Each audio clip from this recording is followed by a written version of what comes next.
né? O ser humano, ele tem isso já na vida, no cotidiano dele, que é julgar o próximo, né? E isso é uma coisa que a Bíblia condena, de certa forma, porque quando nós julgamos o nosso próximo, a gente está se colocando no lugar de Deus, né? E a única pessoa que tem o poder para julgar qualquer pessoa que está aqui nesse mundo é Deus. Então, como que a gente vai se colocar no lugar de um juiz, né, Hermes? Sendo que nós somos pecadores. E a Bíblia fala por diversas vezes que nós nascemos já abaixo do pecado. Nós somos pecadores desde que saímos do ventre de nossa mãe. Já existe um pecado original em nós, né? Existe. Por conta de Adão e Eva. Então o homem foi separado de Deus exatamente por isso. Infelizmente, lá atrás, quando houve esse erro, essa queda de Adão e Eva, aí foi instituído na vida do homem um pecado original. Então todos nós já nascemos com isso. Já nasce como um pecador. E vamos crescendo, né, Rafa? Infelizmente, a tendência do ser humano sempre é pro lado mais ruim da coisa. Sim. Né? O ser humano, na questão carnal, quando nós falamos de carne e sangue, nós sempre levamos pro lado mais pejorativo. Então o ser humano já tem essa tendência de cometer aquilo que é errado. Né? Só que o que nos ajuda e que nos auxilia é o Espírito Santo, porque existe em nós também o Espírito de vida e a nossa alma. Exato. Né, que compõe toda a nossa essência. E é isso que Deus quer tratar, que é o nosso espírito e a nossa alma, né? Exatamente, mas quando nós somos crianças, por exemplo, nós nascemos às vezes numa família, a gente não escolhe qual família a gente vai nascer, né? E existem aqueles pecados que já vêm sendo praticados dentro da sua família, que vêm de outras gerações. Maldições hereditárias. E nós, como crianças, às vezes vemos algumas situações e tomamos aquilo como uma verdade, né? Influenciado aquilo. Né? Influenciado. Então, é muito difícil você julgar qualquer pessoa, né? E a Bíblia fala que antes de a gente julgar, a gente tem que tirar a trave do nosso olho, entender que a gente é pecador antes de julgar qualquer pessoa. Não importa. E conforme vamos crescendo, né, a gente começa a ver muito isso. A gente tá na escola, às vezes julga o amiguinho que tá com o tênis furado, ou julga o outro que pintou o cabelo de azul. E isso é uma coisa que é ruim, né, pro ser humano. E nós, como cristãos, temos que ser diferentes, temos que fazer isso diferente. Então aqui em Mateus 7, gente, Jesus ensina sobre julgar o próximo. Então, como a gente sempre diz, que Jesus é um exemplo pra gente, que foi o único ser humano que foi perfeito nessa terra. Ele veio para nos ensinar e deixar um exemplo, né? Ele foi o nosso coach, nas palavras atuais, foi o nosso coach, que a gente tem que seguir, né? Através do exemplo dele. Então ele ensina sobre julgar o próximo.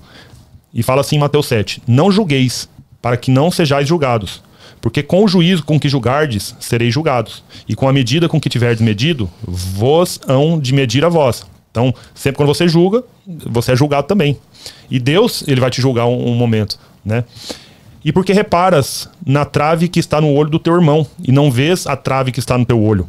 Então, quando formos julgar uma pessoa, nós temos que olhar para nós mesmos. Ou como dirás a teu irmão, deixa-me tirar a trave que está no teu olho, estando uma trave no teu. Então, como que você vai ajudar o próximo se você está com os problemas na sua carne também, né? Hipócrita. Tira primeiro o cravo do teu olho e então cuidarás em tirar a trave do olho do teu irmão. Então temos que ser tratados. Quando nós estamos em Cristo, nós somos uma nova criatura, mas a gente está em tratamento também, né, Hermes? Então a gente está tratando as coisas que estão na nossa vida, né? E a gente até comentou um pouquinho antes de iniciar o podcast que existem vários pecados que muita gente vai levando como um pecado de estimação, né? Que tem a mentira é pecado, a fofoca, né? Falar mal dos outros. Ou não acredita, né, Rafa, que aquele pecado seja grave. Seja grave. Ele prefere acusar outras pessoas, mas não olhar para si próprio. É o que você está acabando de ler na palavra. E a palavra ela é nítida. Ela traz essa percepção e esse esclarecimento para nós. Né? É fácil você falar de alguém, mas o difícil é você olhar para si próprio. Exatamente. Como é difícil olhar para si próprio. É difícil. Não é verdade? Mas falar dos outros é fácil. Né? Apontar o dedo, acusar, jogar pedra. Mas, enfim, a natureza humana, infelizmente, sempre tende para essa, né, para essa linha, para esse formato de julgamento. Falar dos outros é fácil, mas quando vem falar de mim, não é bem assim. Né? Não é bem assim. Não é bem assim. Acho que não é isso, não. Então, assim, aqui a Bíblia chama de hipócrita. Então, o que é o hipócrita? É aquele que fala, o irmão ali, não sei o que, tá fazendo tal coisa, mas ele faz coisas muito piores.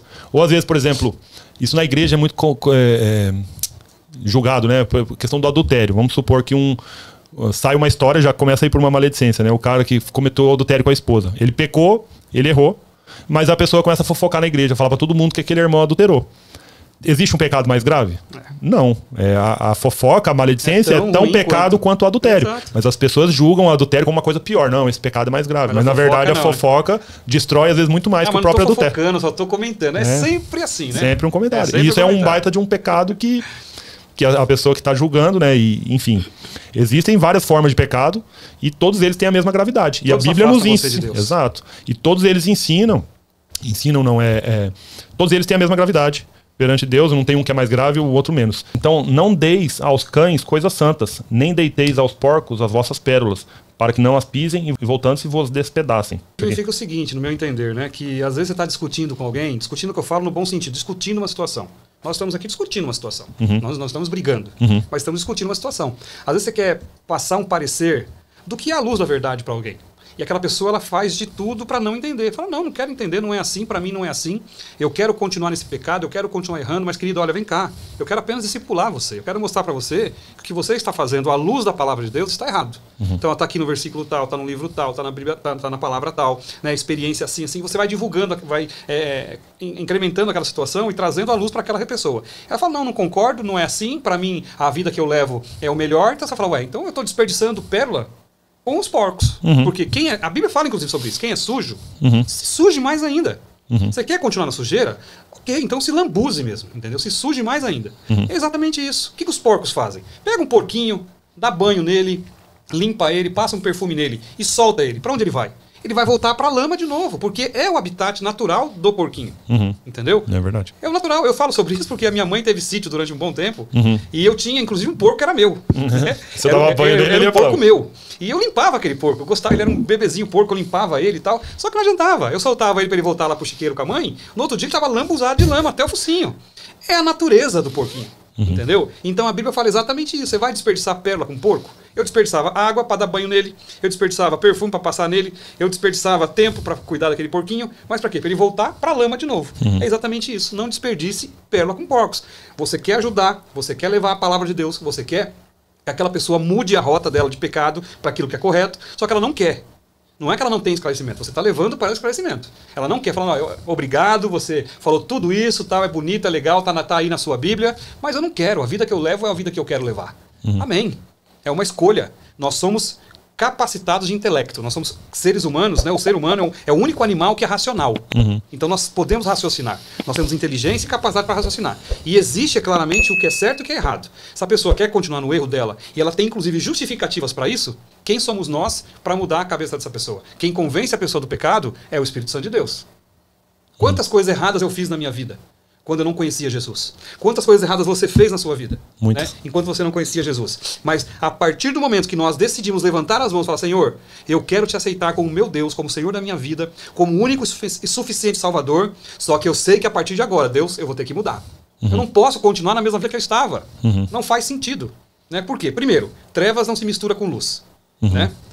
Então, se você estava nas trevas e vem para a luz, o que era escuro na tua vida tem que ter fim. Sim. Porque onde a luz entra, as trevas acabam. Exato. Onde você coloca uma luz no quarto escuro, Exato. vai ficar iluminado. Né? Mesmo porque não existe trevas. Né? O que existe é falta de luz. Então, quando você está sem a falta da luz de Cristo na sua vida, você anda em trevas. E o pior, Rafa, sabe o que é o pior de tudo isso? É que, infelizmente, quando nós estamos no erro, quando nós estamos no pecado, nós não temos essa consciência. Nós não temos essa consciência. Nós achamos que aquilo que nós fazemos é legal. É bacana, é bom. É claro que há muitas situações, isso aconteceu comigo, tá? Eu falo por mim mesmo. Quando eu não nasci no berço cristão, eu me converti com mais ou menos 16 para 17 anos. E depois de 10 anos mais ou menos, eu me desviei. Né? Fiquei por 5 anos mais ou menos desviado. E foi a pior fase da minha vida. Nesses 5 anos, o que eu vivi foi muito pior do que o tempo que eu não conhecia Jesus. Inclusive a Bíblia fala sobre isso, que é pior quando você se desvia do caminho do Senhor. Porque os demônios que vêm para cima de você são 7 vezes piores do que os que estavam quando você foi limpo pela primeira vez. Então eu digo que naquela situação, quanta coisa terrível eu cometi. E naquele momento que eu estava ali era legal, era divertido, dava risada, tal. Mas quando eu ia para minha casa, que eu colocava a cabeça no travesseiro, eu não conseguia dormir. Eu passei por isso também. Porque não tinha paz. Entendeu? Não tinha a paz verdadeira, não tinha alegria. Era um vazio completo. Que às vezes a bebida eu imaginava que a bebida que ia suprir, eu imaginava aquelas amizades que eu tinha que ia suprir, eu imaginava aquelas viagens que eu fazia com meus amigos que ia suprir, eu imaginava aquelas mulheres que eu me relacionava que ia suprir, mas não era. Nada disso. Nada disso, porque a hora que eu colocava a cabeça no travesseiro, quando eu estava sozinho, ali eu via o quanto eu estava vazio. Sim. Entendeu? O quanto eu estava sujo e aquilo me incomodava, só que eu não tinha forças para sair daquela situação. Sim. Até que o dia que, graças a Deus, eu consegui voltar para a luz, é como se você estivesse se afogando e jogando a sua mão para cima e falando, me ajuda, alguém me tira daqui, ninguém consegue te puxar. E para sair é difícil. É difícil. Né? Eu passei difícil, mesmo. porque é um lamaçal, Rafa. Sim. É um lamaçal que você se E enfia. é engraçado, por exemplo, uma coisa que quando a gente entrega nossa vida para Jesus, né, a gente está nas trevas e vem a luz. Não é que eu já vou deixar as trevas automaticamente, a gente já falou isso várias vezes, né? é uma coisa que acontece naturalmente. Deus vai mudando o seu eu internamente. E isso você começa a sair das trevas de uma forma que é automática. Não é que, por exemplo, hoje eu estou levando uma vida assim, mas na hora que você está entrando para a luz, que você aceita Jesus, não vai ser uma coisa automática do dia para a noite. É um processo, mas né? o Espírito Santo, quando ele habita em você, ele te incomoda nessas situações. Então quando eu conhecia Jesus, eu continuei levando a vida que eu levava, né? Mas os ambientes que eu frequentava, eu já não me sentia bem ali. Alguma coisa no meu coração mudou. Começou a incomodar, né? Aí eu olhava para os meus amigos, que antes eu achava o máximo, eu já olhava e falava assim, nossa, olha o assunto que você está falando. Parece que saiu umas escamas dos meus olhos mesmo. E isso foi um tempo, né? Eu fiquei firme na igreja um tempo, me afastei. E quando a gente sai, a gente meio que pega a aversão, né? A gente fica meio com aversão das coisas da Bíblia, a gente fica meio revoltado, porque geralmente quando nós nos afastamos, é por alguma situação que a gente passou, que a gente viu, algum julgamento que a gente recebeu, alguma frustração que você recebeu ali, às vezes, dentro da igreja. E foi isso que aconteceu comigo. E para voltar não é fácil. Porque quando o inimigo vem e te amarra de novo, para você conseguir se livrar daquelas correntes é muito difícil. E eu passei exatamente por isso. E quando eu conheci a palavra, e eu me desviei e voltei pro mundo, eu já voltei pro mundo conhecendo a palavra. Então, eu já tinha aceito Jesus. Jesus já estava na minha vida. E a gente fica com falta de paz ainda mais, porque a gente conhece a palavra, a gente sabe a alegria verdadeira. Aquilo te incomoda. Mas a gente não consegue soltar das correntes. Força pra voltar, muito difícil. E essa parte que você acabou de ler, que está em Mateus 7, 3-5, você leu o capítulo todo, aí fala da trave. Em outras traduções diz que quando você fala do cisco que está no olho do seu irmão, você não olha a trave que está no seu. Ou seja, a trave a gente sabe que é um poste enorme. Perante um cisco não é nada. Né? Então, um cisco perante a trave não é nada. Ou seja, às vezes a gente está falando do cisco de um irmão, mas o que está na nossa vida é uma trave. Ou seja, a coisinha pequena que eu estou falando daquele irmão, não estou vendo a coisa enorme que está na minha própria vida. Né? É o que fala sobre a hipocrisia. Então, às vezes, as pessoas são hipócritas porque julgam os outros, falam mal dos outros, mas não olham para si próprio. Né? E a melhor coisa, Rafa, de se medir todas essas situações são exemplos. Exatamente. São exemplos. Então, assim, hoje, né, devido a tudo que eu já enfrentei na minha vida, a tudo que eu já passei, a decepções com pessoas, o que eu procuro fazer hoje? Quando eu conheço alguém, né, quando eu começo a me relacionar num novo círculo de amizade, é ver o exemplo daquela pessoa. Sabe, eu não vou atrás a perguntar quem ela é, eu não vou especular a vida dela em Facebook, Instagram, porque ali é uma grande ilusão. Né? Facebook, Instagram, todo mundo é lindo, todo mundo é maravilhoso, tá todo mundo feliz, toda a família é perfeita na fotografia. Né? Uma pessoa me dizia isso há muito tempo atrás. Na foto, toda a família é perfeita. Ninguém posta o miojo que tá Mas vai ver no dia a dia... A família tem problema, a família discute, a família tem irmão que não se dá com o irmão, a família tem um irmão que tem um pouco de ciúme do outro, um pouco de inveja, intriga aqui, intriga ali. Então, essa é a família verdadeira que, infelizmente, né, temos por aí. Na fotografia, todo mundo se reúne, abraça, sorriso, papá, tá bonito. Então, na foto, todo mundo é lindo. Mas, na realidade, a nossa vida é diferente. Então, assim, eu sempre olho hoje para exemplos. Eu quero saber como é o exemplo dessa pessoa. Como que ela vive, como ela se comporta, como ela se relaciona, como o marido é com a esposa, como a esposa é com o marido, como o pai e a mãe tratam os filhos. Isso é o melhor termômetro que tem. Sim. Porque é exatamente essa tratativa que essa pessoa vai ter com você. Talvez no primeiro momento, para tentar te convencer, para tentar te atrair e para tentar entrar no seu círculo de amizade, ela vai trazer para você uma imagem linda, maravilhosa. Um cara 10. Mas a máscara, Rafa, ela cai. Ninguém consegue sustentar uma mentira o tempo todo. Porque a mentira é complicado sustentar a mentira. Sim. Porque quando você conta uma mentira e passado um tempo alguém te pergunta de novo, para você lembrar a mentira original, como é que faz? Porque é mentira. Quando você fala a verdade, é aquilo e acabou. 2 mais 2 é igual a 4, não é igual a 5 ou igual a 3. Se você fala que 2 mais 2 é igual a 5, você vai ter que explicar por que é. E na segunda vez que você for falar aquilo, você não vai lembrar mais a explicação. Então você vai se perder. A mentira é exatamente dessa forma. Então a melhor coisa é andar com a verdade. Sim. Entendeu? É andar com a verdade. Infelizmente nós temos isso hoje em dia. Pessoas, elas são uma pessoa em determinado ambiente, mas em casa ela é a verdadeira pessoa. Né? Quantos filhos falam isso? Quantos filhos? Quantas vezes já chegaram para mim e disseram, olha, o meu marido ele é assim aqui. Mas em casa é um demônio. Entendeu? O meu pai, a minha mãe é assim aqui. Mas em casa é assim, assim, assim. Espanca, fala palavrão, xinga, discute. Então, assim, essa é a realidade. Então não adianta nós queremos viver uma vida fantasiosa. E o pecado de julgar as pessoas é terrível. Porque é difícil, né? E nós temos, infelizmente, essa tendência, né? De julgar as pessoas por aquilo que ela faz. Nós estamos vivendo num mundo hoje muito complicado. Onde tudo é tudo é preconceito, tudo, sabe, é pejorativo, você não pode mais abrir a boca para falar nada. E quando você toma uma posição, as pessoas te criticam. Mas assim, nós temos que ter respaldo bíblico. Sim. Eu acredito que, se nós andarmos segundo a palavra de Deus e nos basearmos naquilo que a Bíblia nos respalda, nós estamos amparados. É igual quem anda conforme as leis. Não existem as leis de cada país? Os advogados não se amparam nas leis para defender muitas vezes um criminoso? Porque ele tem ali arestas, linhas na lei que ele consegue tirar a defesa para aquele crime. É incrível isso. Mas está na lei.